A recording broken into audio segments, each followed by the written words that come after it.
Amigas e amigos, boa noite a todas, boa noite a todos. Muita paz e que Jesus nos abençoe agora e sempre. É sempre uma alegria renovada poder voltar ao Cristo, paz e caridade para estarmos juntos refletindo sobre a doutrina espírita e os seus ensinamentos. Mas eu confesso que eu ficaria a noite toda ouvindo a senhora aqui falando sobre o Evangelho e refletindo. Já seria por si só uma boa oportunidade para que nós refletíssemos a respeito dessa proposta que hoje nós estamos trazendo. E que ela é bastante desafiadora para todos nós, porque embora do nosso conhecimento, embora do nosso entendimento teórico, poucos somos nós, aqueles espíritas que procedem com a consciência da realidade de reencarnação. Porque quando nós estendemos o olhar e a compreensão em torno dessa proposta reencarnacionista, da qual faz parte da base doutrinária da doutrina dos espíritos, é algo que faz com que nós repensemos ou reavaliemos a nossa conduta na existência corporal. Porque conforme propôs Jesus naquela famosa passagem em que o doutor da lei o questionou a respeito do que seria necessário fazer para entrar no reino de Deus, e Jesus claramente lhe disse que seria necessário nascer de novo. A partir daquele instante, Jesus estabelece uma condição, uma ordem, que todo aquele e toda aquela que desejasse adentrar aquele reino que ele veio propor, o reino de amor, de fraternidade, o reino da paz, que até então era desconhecido por aquele povo, era necessário nascer de novo. Em uma compreensão literal tão somente, o doutor da lei voltou a lhe questionar: mas como pode, Senhor, um homem velho voltar a entrar no ventre da sua mãe? E Jesus mais uma vez lhe responde dizendo: em verdade vos digo, para entrar no reino de Deus é preciso nascer de novo, nascer da água e do Espírito. E a partir dali se estabelece um diálogo no qual aquele doutor da lei, conhecido historicamente como Nicodemos, um conhecedor profundo do Torá, não compreendia ainda esta verdade que Jesus trazia, ainda que de uma forma parabólica, ainda que de uma forma sutil, porque Jesus não falou necessariamente na reencarnação, mas deixou a pista, deixou a entender que para além da ressurreição, que até então era conhecida, existia um novo elemento que fazia com que nós compreendêssemos a justiça de Deus a partir daquela nova revelação. Ali estava o caminho que futuramente passaríamos a conhecer como sendo reencarnação, voltar a encarnar. E ainda nesse diálogo, Jesus vai lhe trazer uma outra questão: como posso eu falar das coisas de Deus quando te falo das coisas do mundo não compreendeis? Mas em verdade vos digo que é preciso nascer da água e do Espírito para entrar nesse novo reino, o reino de Deus que eu vim estabelecer entre vós, que eu vim implantar, que eu vim trazer as bases desta nova realidade que não está nem aqui, nem ali, nem acolá, mas está dentro de cada um de vós. E é preciso que nós façamos esse mergulho interno, que voltemos a nossa atenção e o nosso cuidado para percebermos como espíritos, porquanto esse mesmo Cristo, esse mesmo guia, esse mesmo referencial para nós de perfeição nos dissera à época que se nós o amássemos, se nós guardássemos os seus mandamentos, ele rogaria ao Pai que nos enviasse um novo Consolador. Este viria com esta promessa, com esse objetivo de fazer com que nós nos lembrássemos dos seus ditos, dos seus feitos, dos seus ensinamentos, e também trazer novas revelações, novos conhecimentos que para aquela época, aquele momento, não ainda era possível ser dito tudo. Como a época de Moisés, o seu antecessor, não foi possível falar sobre esse reino, visto que Moisés, dentro do entendimento cognitivo e espiritual da sua época, falou sobre a terra da promissão, a terra que Deus enviaria para os seus eleitos. E todos caminharam durante 40 anos em busca desta terra nova, a terra de Canaã. E que não conseguiu, mas dizem os estudiosos de então, que foi preciso esse movimento dentro do deserto em busca desta nova terra, para que aquela geração velha pudesse morrer, pudesse desencarnar, a fim de que a nova geração, destituídas das crenças de então, dos conceitos até então vigentes, pudesse conceber uma nova verdade. E assim foi feito do ponto de vista de um planejamento espiritual.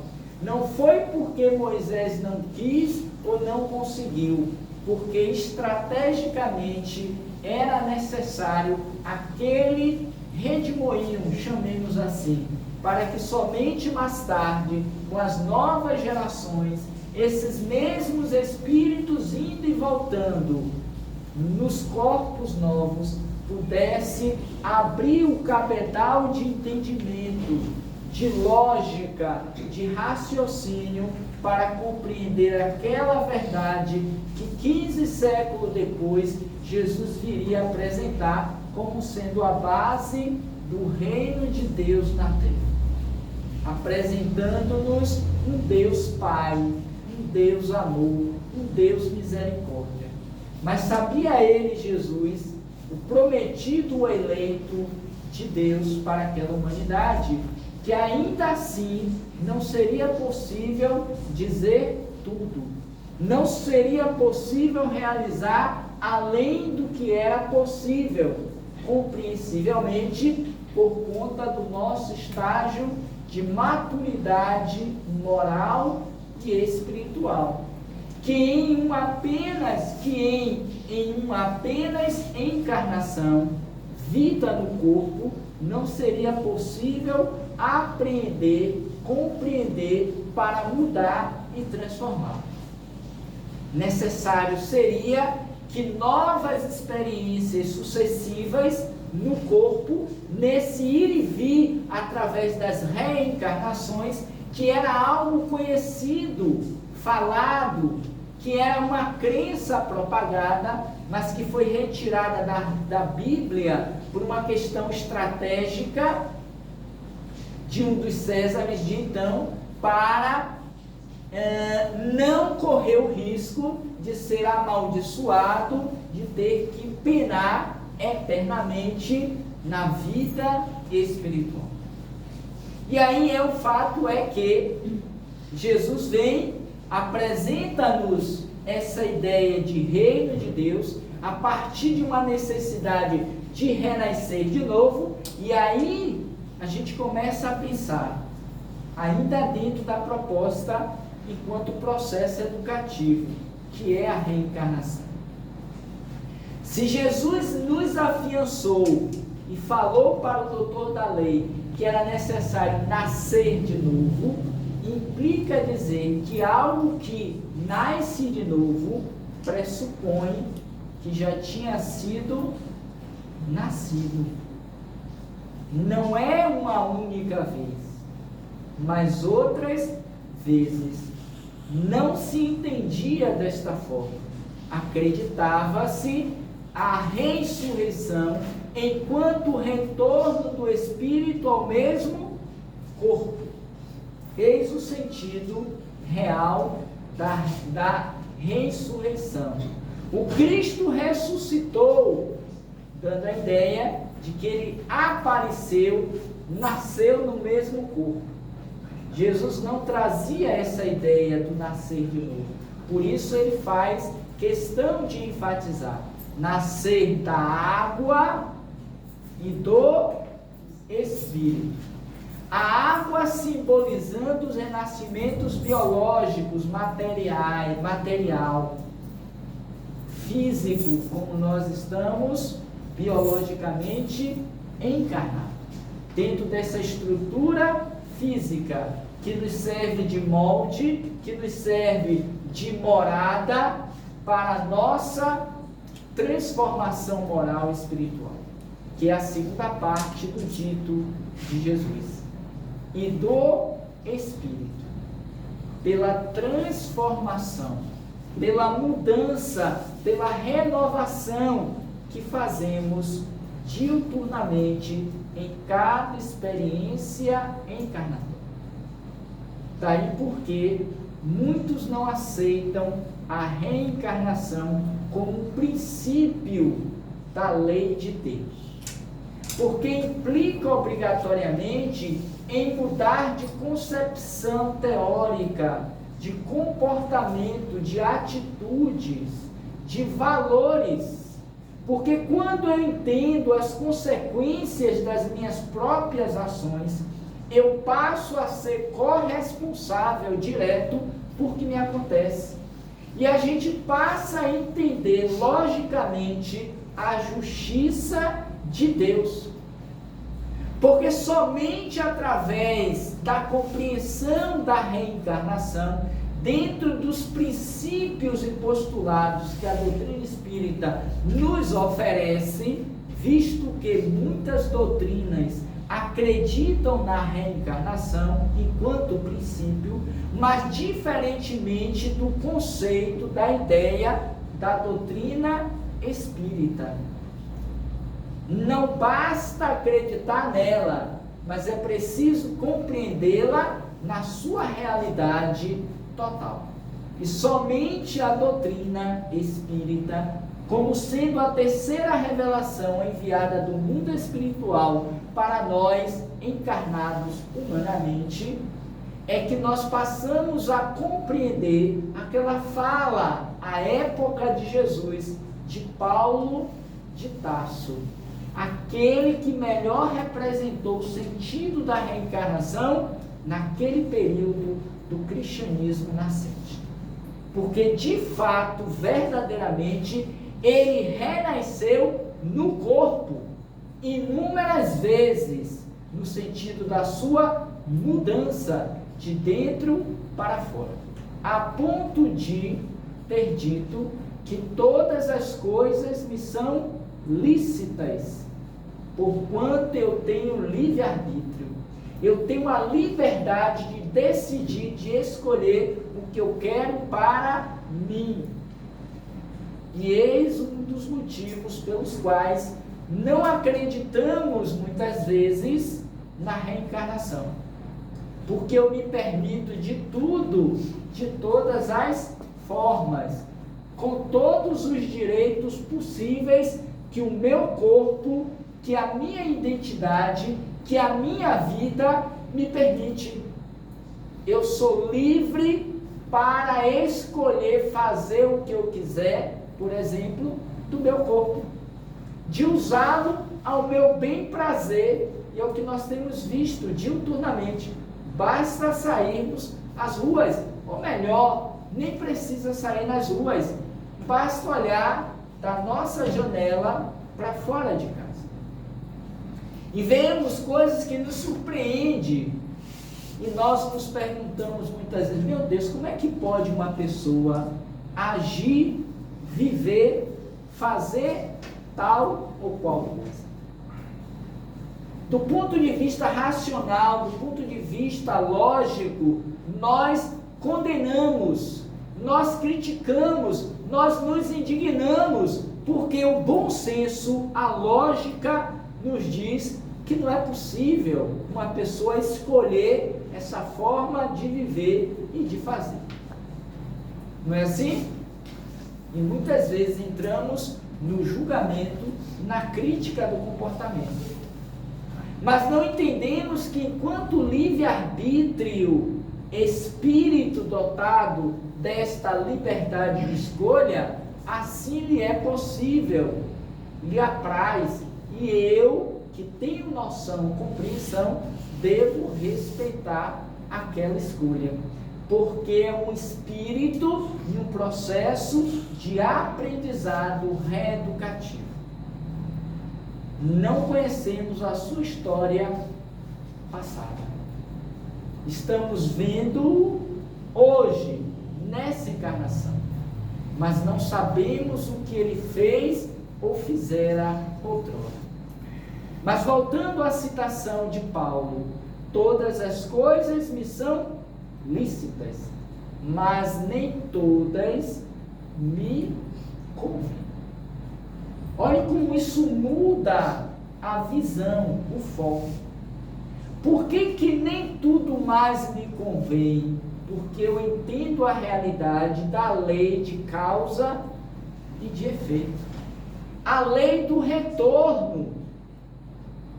Que diz Jesus? Porque Jesus pontuou em muitos momentos a ideia da reencarnação e do seu processo reeducativo, ao nos dizer que a semeadura seria livre, entretanto, todavia, a colheita obrigatória.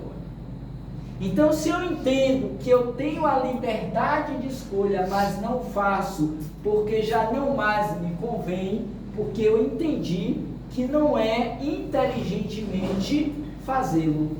Como, por exemplo, me é dado o direito de chegar ali naquela tomada e colocar o dedo. Quem de vocês vai me impedir isso? Ninguém.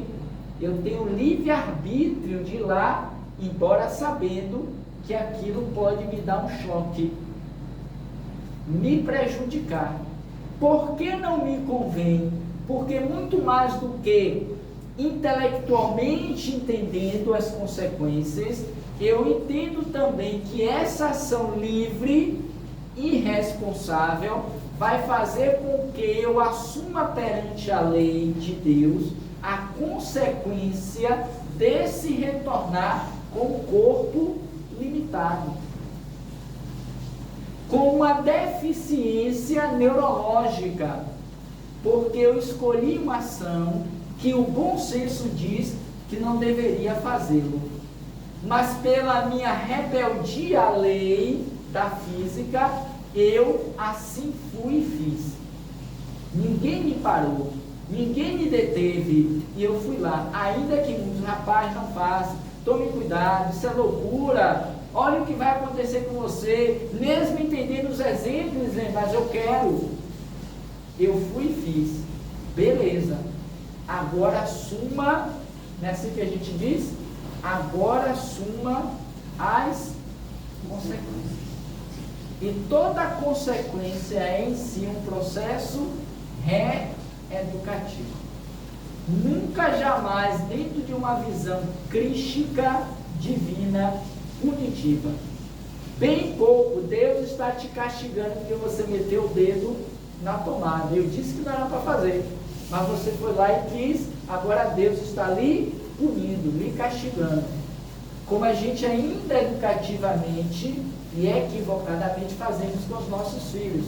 Não faça isso, porque Deus castiga. Porque Deus vai lhe punir. A justiça de Deus demora, mas não falha. Dando a ideia de que ele veio para quê? Para justiçar aquilo que eu fiz de errado no passado. A lei de Deus é sempre uma lei de amor, de reeducação. Por que reeducação? Conforme a ideia da proposta reeducativa. Porque eu no primeiro instante tive a oportunidade para aprender sem a dor, sem o sofrimento. Nunca é no sentido de sofrer, ainda que nós passemos por ele, visto que também no nosso estágio de evolução primária, de um mundo de provas e de expiações, precisamos ainda caminhar com ela. Com quem? Com a dor, com o sofrimento. Mas sempre atribulada às experiências transatas. O próprio Cristo dissera: o mundo tem aflições, eu as vivi, mas eu também as superei. Ou seja, tudo passa. Nós venceremos esta condição primária da evolução quando nós nos educarmos a partir da lei de Deus. Então, voltando à ideia da negação da reencarnação, para que a gente siga. Por que é que eu nego a reencarnação, mesmo sendo espírita?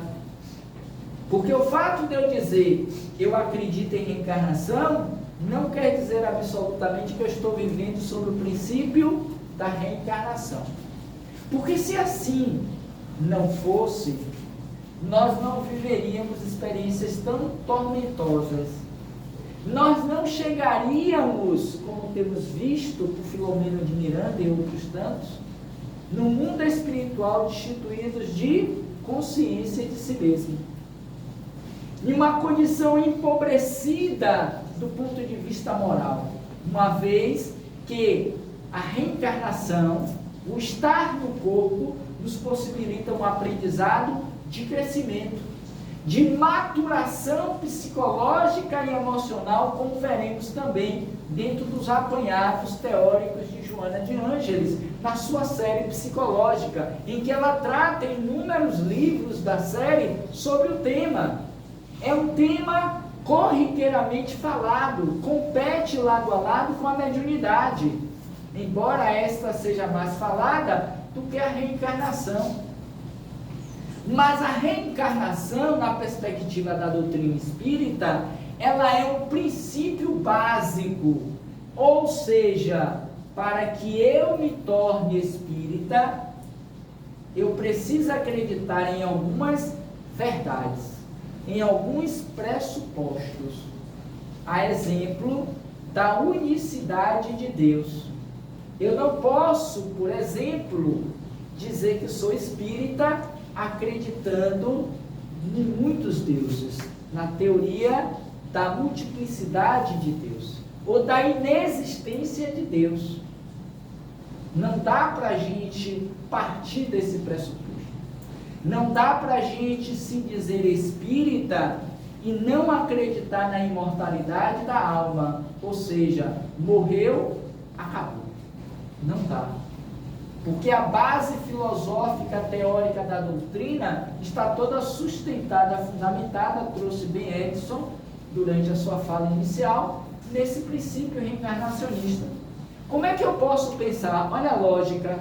Como é que eu posso pensar em reencarnação, acreditar, se eu não acredito na imortalidade da alma? Como é que essa bendita alma vai reencarnar se eu não acredito na existência pós-morte, na continuidade da vida? Percebem? Como é que eu posso atingir a perfeição proposta por Jesus se eu entendo que a minha existência é uma só? E por mais benéfica, por mais dedicada ao bem, à meditação, à reflexão, ao estudo, por mais longeva seja ela em tempo cronológico, não é possível absorver toda a verdade conforme propôs Jesus. Conhecereis a verdade e ela vos libertará.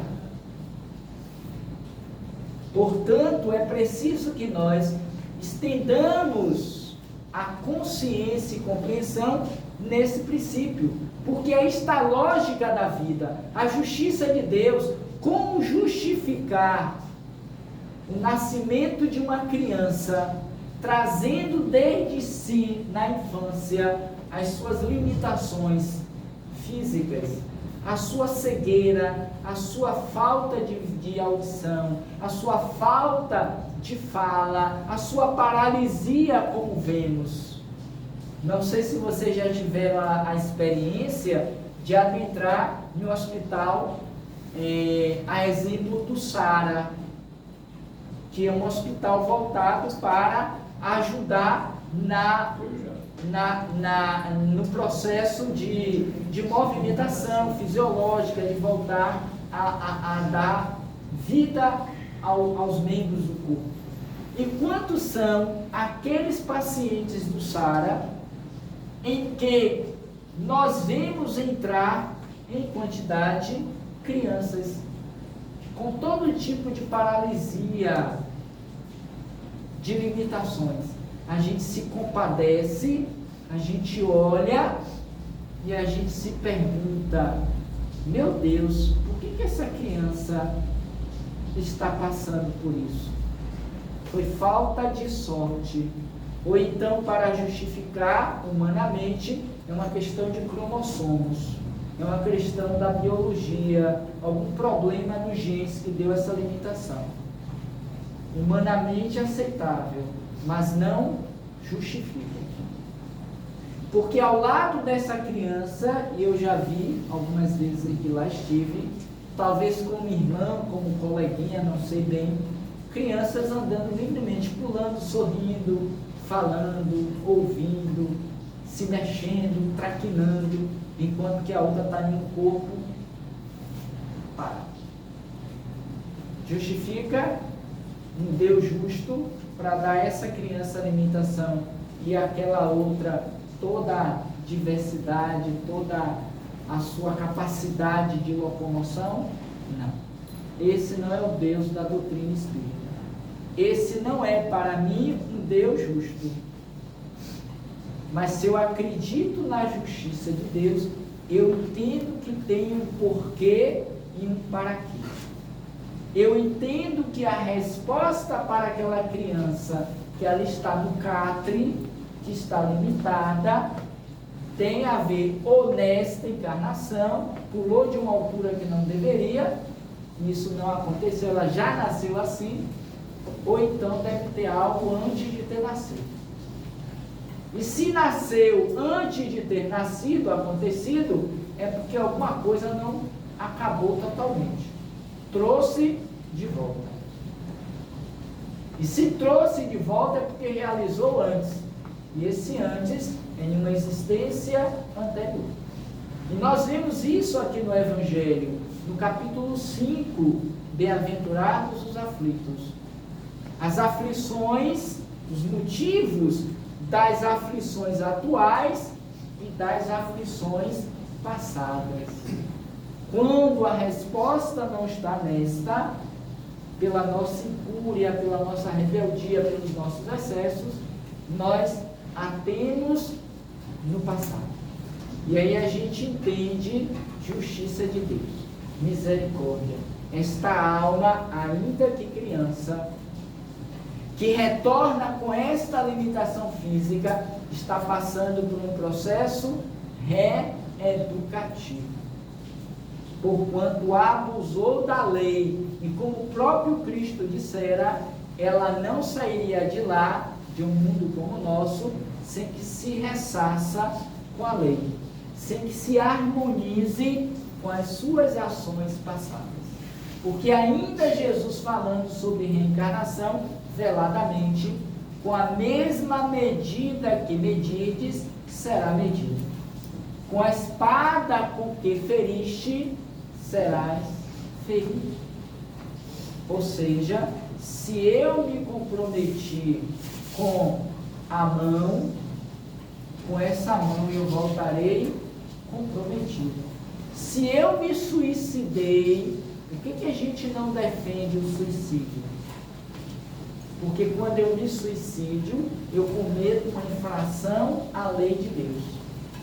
Eu abuso do direito do livre-arbítrio para manter-me conservado, que é uma lei de Deus, a lei de conservação, no corpo, na experiência. Eu me autodestruí, eu tive o livre-arbítrio, eu reencarnei para poder viver o do suicídio como experiência? Claro que não. Assim como claro que não, ninguém nasce também para matar. Matar é sempre uma escolha de cada um que comete o assassinato, o latrocínio e o suicídio.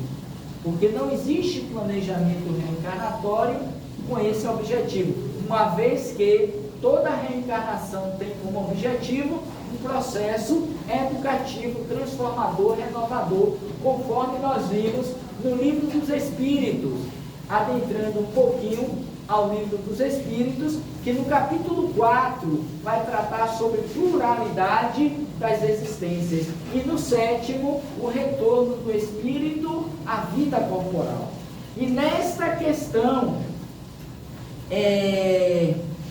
167 do capítulo 4, Kardec questiona: qual o objetivo da reencarnação? Na 132, Kardec questiona qual o objetivo da encarnação. Por que Deus impõe a encarnação para o espírito?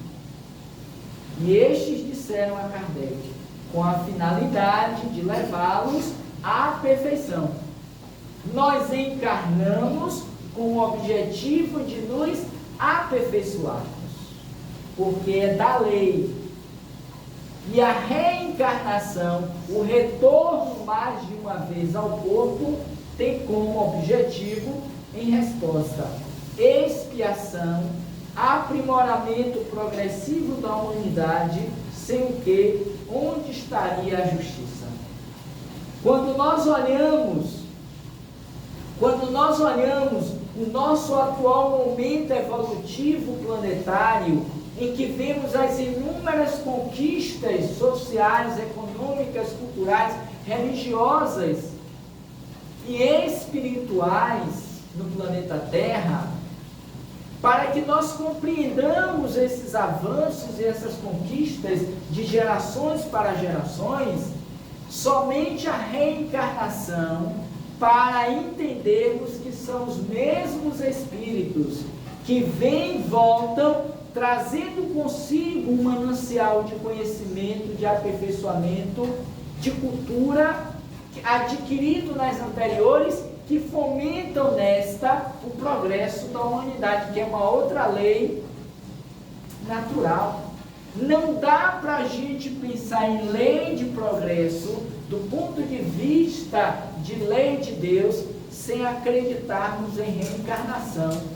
Olha que coisa interessante, como elas estão interligadas. Porque o progresso se dá pelo avanço moral e intelectual dos seus habitantes. Como é que a gente pode conceber um Aspen, uma Mahatma Gandhi, uma Madre Teresa de Calcutá, e tantos homens e mulheres que se dedicaram durante aquela existência na construção de ideias, de fomentos, de curas, de processos para o bem-estar social e cultural da humanidade, sem que nós acreditemos na reencarnação? Porque como conceber a inteligência de um homem desse, que foi o Aspen, sem nós imaginarmos que ele nasceu dessa forma, acreditando apenas que foi nessa encarnação um acúmulo de conhecimento, e tantos outros. Mas quando a gente amplia o olhar e entendemos que uma criança que já desde cedo demonstra habilidade no instrumento do tocar o piano, o violão e outros possíveis, na inteligência a ponto de decifrar enigmas matemáticos, de ter uma visão de química, de física, que a sua idade, a sua cultura, a sua vida doméstica não lhe possibilitara. Se a gente não voltar o olhar para o ontem reencarnador. Como entender as doenças, como a saúde do corpo, sem essa visão reencarnacionista. Então, expiação, aprimoramento progressivo da humanidade, porque sem isso, onde estaria a justiça de Deus? Percebem? E na pergunta seguinte, ele ainda questiona, Kardec insistentemente, a 186, o número de existências corporais é limitado ou o espírito reencarna perpetuamente? E os espíritos disseram, a cada nova existência, o espírito dá um passo no caminho do progresso. Por isso, é um processo educativo. Em particular, quando eu me permito fazê-lo. Porque eu posso dizer categoricamente que nessa encarnação eu quero sair como eu entrei. Ou ainda, sair pior. Não é Deus que vai me demover da sua ideia. Ele tem essa liberdade de enterrar o talento. Lembre-se da parábola, eu enterro. Uma vez enterrado, assuma as consequências. Em que ele voltará, sim, mas com as limitações das suas escolhas. E aí ele ainda vai dizer na resposta, quando se despojou de todas as suas impurezas, não tem mais necessidade das provas da vida corporal. Jesus, no que se refere ao planeta Terra, ele encarnou, ou seja, ele teve uma única encarnação. Nós, espíritos medianos, ainda em um processo evolutivo aquém do ideal que é a perfeição, nós estamos continuamente nascendo, morrendo, renascendo ainda e sempre para progredir, porque aí está a lei. Tal é a lei. É a base da compreensão do entendimento de reencarnação. Nascer, morrer, renascer ainda e sempre. Tal é a lei. É a partir desse ir e vir que nós nos desenvolvemos e nós progredimos. E uma vez progredido, nós facultamos aquele coletivo da humanidade ao progresso. Por esta razão também é que quando olhamos para a época de Kardec, do século XIX, nós percebemos que para hoje ocorrera um avanço extraordinário do ponto de vista social, tecnológico. Não dá para negar. Se Kardec tivesse na nossa época, no nosso tempo, os dias de hoje, teria feito coisas que Deus duvidaria. Porque se naquela época, com toda a limitação, com toda a falta de tudo, em que as ciências psicológicas, as ciências humanas estavam iniciando, algumas delas engateando, nenhuma delas em autodesenvolvimento, ele fez o que fez. Imaginemos hoje com toda essa tecnologia midiática. Ele iria, como nós dizemos no popular, dar pingo e nó de água, né? Ou seja, como é? Nó e pingo d'água. Pois é, mais ou menos isso. É que eu troco as bolas. Mas seja como for, ele iria fazer coisas de arrepiar. Agora está certo. De fazer com que Deus duvidasse. Esse é meu filho mesmo? Ou ele é eu encarnado? Né? Como disse Jesus, eu e o Pai somos um. De repente é um outro que diz, eu e o Pai é um só, sou eu mesmo. Ou seja, brincadeira à parte. Querendo dizer que, quando ele retornar agora, e se retornar, ele vai ter, mediante as conquistas realizadas no ontem, na sua anterior reencarnação, ele terá mais oportunidades para multiplicar o talento. Por isso, processo educativo. Então, acreditar em reencarnação, que para mim é o ponto-chave para a nossa reflexão hoje, é se permitir avançar. Não é estar encarnado, não é acreditar em reencarnação, porque isso todos estamos encarnados no corpo, mesmo não acreditando em vidas sucessivas, mesmo não acreditando na imortalidade da alma, mesmo não fazendo nada de bom, nós estamos encarnados. Mesmo me dizendo ateu, eu tenho recursos, eu tenho possibilidades de sair daqui melhor.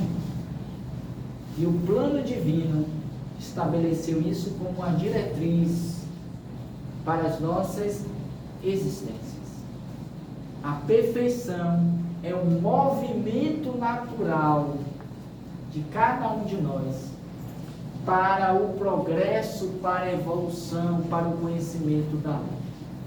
Ou eu entro nessa ideia, nessa vibe, como dizem os meninos hoje, ou eu ficarei retido. Ou eu ficarei limitado em mundos de provas e de expiações. Por esta razão também, não dá para a gente ficar só falando, e eu tenho batido muito nessa tecla, porque nós ainda vemos esse processo de regeneração, conforme propõem os espíritos hoje, de uma forma muito quimérica, muito sonhadora, muito ilusória, acreditando que simplesmente vai acontecer. Não vai simplesmente acontecer. É preciso ser feito. É preciso acontecer em nós primeiro. Porque quando a gente pensa mundo de regeneração, são os habitantes que estão em condições de estarem nessa nova fase da humanidade. E a pergunta é, eu me encontro nessa condição? Você que aqui está hoje no Cristo Paz e Caridade, já se fez essa pergunta? Já parou para pensar sobre isso? Já parou para refletir quanto essa questão? Como anda a minha encarnação atual? O que eu irei apresentar a Deus, que na verdade não é Deus, mas a própria consciência, quando do retorno à pátria espiritual, do meu progresso, da minha melhoria, da minha renovação, enquanto ser espiritual que eu sou. Tem uma pergunta no capítulo 7º daqui do Livro dos Espíritos, em que Kardec vai tratar desse retorno da vida do espírito desencarnado à matéria. E a pergunta, eu particularmente gosto muito dela, que é a 330, Kardec questiona o prelúdio do retorno. Os espíritos conhecem a época em que vai reencarnar, ou que vão reencarnar?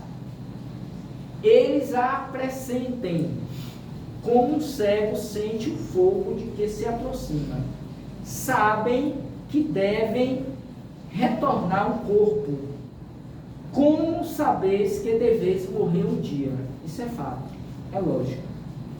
Mas, sem saber quando isso se dará, temos uma impressão, um entendimento que mais cedo ou mais tarde se nos toca. Opa, chegou a minha vez. Vou passar pelo processo natural do esquecimento e vou reencarnar, carregando comigo todas as minhas conquistas, todas as minhas deficiências, estarei construindo o corpo físico mediante a consciência do ter feito ou não ter feito. E vem então a pergunta 330A. A reencarnação, e anotem, viu? A reencarnação é então a necessidade da vida espírita, como a morte é uma necessidade da vida corporal? Traduzindo, nascer é tão necessário quanto morrer? E eles responderam apenas, certamente assim é. Ou seja, há um momento em que todos nós espíritos sentimos uma imperiosa necessidade de reencarnar. Porque sabemos que somente pela reencarnação, pela prova, pelo teste, pela vivência no corpo, no aqui e agora, é que nós vamos ser experimentados, é que nós vamos ter a oportunidade de progredir para evoluir. No mundo espiritual nós progredimos, mas a verdadeira evolução se dá quando nós passamos pela experiência da prova no corpo.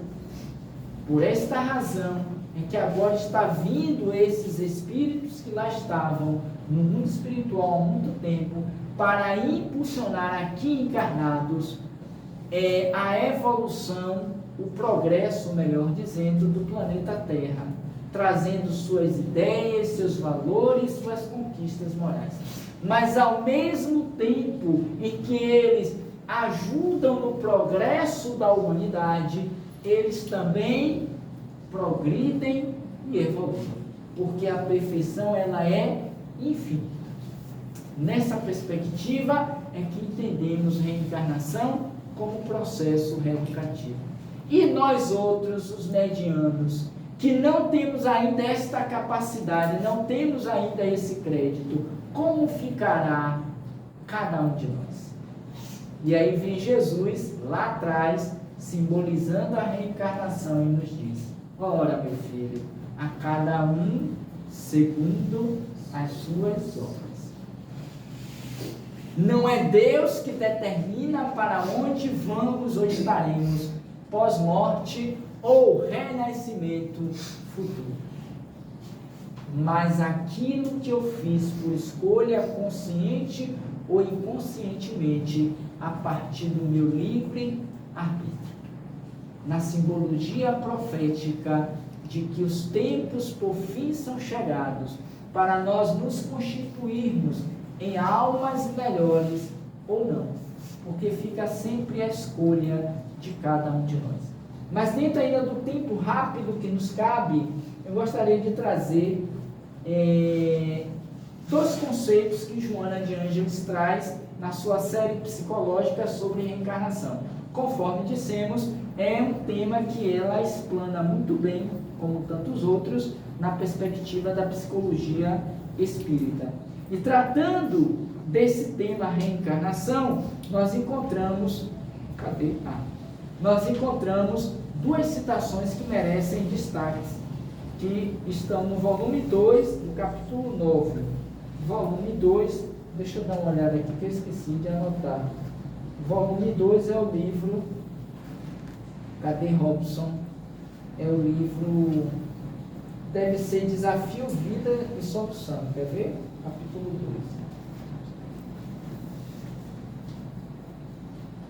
2. Ô Senhor, cadê você? Um homem integral. Um homem integral. No homem integral ela vai dizer assim: chegando ao patamar humano, esse psiquismo, que é o princípio inteligente do universo, de início rudimentarmente pensante, atravessa inúmeras experiências pessoais que o tornam herdeiro de si mesmo, em um encadeamento de aprendizagem, processo educativo, pelo mergulho no corpo e abandono dele, nascer e morrer, toda vez que se rompam os liames que retêm a individualidade, ou o espírito que comanda aquele corpo. Esse processo de renascimentos,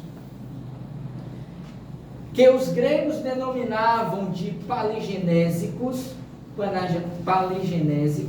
constitui um avançado sistema de crescimento intelecto-moral, fomentador da felicidade. Todos queremos felicidade, não é verdade? Essa é a busca, esse é o desejo. Mas só a obteremos através dos processos reencarnatórios, não apenas biologicamente, mas sobretudo do espírito. Porque a individualidade que habita esse corpo, que ora vez falando, ele precisa se decidir o que ele quer para ele no quesito felicidade. A felicidade eu posso colocá-la na posse dos bens materiais e terei o nível de felicidade possível que a terra compreende. Ou eu posso colocar esse mesmo desejo de felicidade nas coisas de Deus e terei o nível de felicidade que esta realidade propõe. O que a gente precisa pensar é qual tipo de felicidade que nós queremos, a de Mamon ou a de Deus. Mas seguindo ainda e rapidamente ela vai dizer: graças a ele, a existência humana se reveste de dignidade e de relevantes objetivos que não podem ser interrompidos. Toda vez que surge um impedimento, que se opera um transtorno ou sucede uma aparente cessação, a oportunidade ressurge. Ela está dizendo, quando algo interrompe a vida no corpo, surge uma nova oportunidade e o recomeço se estabelece, facultando ao aprendiz o aprendizado, o crescimento que parecia terminado. Ou seja, não se preocupe se você não conseguiu fazer tudo o que tinha que fazer aqui. Empenhe-se por fazer o máximo e o melhor. E aquilo que não foi possível, não brigue com Deus. Não se revolte. Entenda que amanhã retornarás ao novo corpo e continuarás com aquilo que parou. É como disse o próprio Cristo: onde estiver o teu tesouro, aí estará o teu coração. E eu vou buscá-lo, ainda que inconscientemente, em uma outra experiência. Como fazemos com os nossos amores. Onde quer que eu esteja, o meu psiquismo vai estar voltado àquela alma. Em algum momento do meu trajeto encarnatório, eu vou me encontrar com esse psiquismo. Porque o amor une, assim como também o ódio. É a mesma energia, uma adoecida e a outra saudável. E finalizando, ela vai dizer: em face desse mecanismo, os fenômenos psicológicos apresentam-se em encadeamentos naturais e elucidam-se inumeráveis patologias psíquicas e físicas, distúrbios de comportamento, diferenças emocionais e intelectuais e variados acontecimentos nas áreas sociológica, econômica, antropológica, ética e etc. Ou seja, resumidamente, em um homem integral, somente a reencarnação para poder compreender a diversidade das experiências e das ocorrências que surgem cotidianamente no nosso planeta Terra. Porque é um planeta plural, do mais variado possível. E cada um de nós traz em si os elementos necessários que o aprendizado na reencarnação nos impõe e nos possibilita. Cabendo a nós tomarmos a decisão para que via, qual estrada, qual caminho nós queremos seguir a partir de então. Então, ela vai discorrendo a respeito desses processos, e um que merece, eu acho, destaque, no capítulo 5, volume. Graça, porém, à reencarnação, o progresso do ser é imperioso, inevitável, e os mecanismos da evolução se expressam trabalhando e promovendo a níveis e patamares cada vez mais elevados, até quando o ser, liberto dos conflitos, conquista os sentimentos que canalizará na direção de novas metas que alcança, realizando-se planificando. E ela segue com outros conceitos sobre reencarnação. A exemplo desse, como sendo a nossa finalização de fato. A reencarnação tem como objetivo a autoconquista que propicia a realização intelecto-moral recomendada por Kardec como indispensável à sabedoria que sintetiza a aquisição do conhecimento com o amor. E ela então prossegue em outros conceitos que o tempo não permite nós avançarmos. Mas seja como for, nós temos uma literatura complementar dentro da doutrina, além da própria literatura básica, o Pentateuco Espírita, que nos fomenta inúmeras reflexões e aprendizados em torno desse tema milenar, porque não é o Espiritismo que adotou, criou, que difundiu a reencarnação. Se a doutrina espírita trouxe como base dos seus princípios, é porque ela já existia. O Espiritismo não criou absolutamente nada. Trouxe aquilo que já existia dentro de uma conformidade da universalidade da lei. E é nesse sentido que eu, Robson, e é nesse sentido que cada um de nós, os presentes aqui no Cristo, Paz e Caridade, precisamos entender o que seja processo, continuidade educativa do Espírito. Por isso, cada vez mais a necessidade de vivermos como Espírito e não como corpo. Se eu acredito em reencarnação, nessa perspectiva, cada ação que eu vier a fazer, cada pensamento, cada sentimento ainda que eu produzir, deverá ser de acordo com a consciência do dever, porque eu sei que uma vez pensado, uma vez sentido, uma vez falado e uma vez feito, terá correspondência para o bem ou para o mal, para mim mesmo, mediante o retorno da qualidade da ação imprimida naquela ação, consciente ou não. Então, aprendamos a bem viver e não viver bem, como ainda tem sido o lema da nossa sociedade.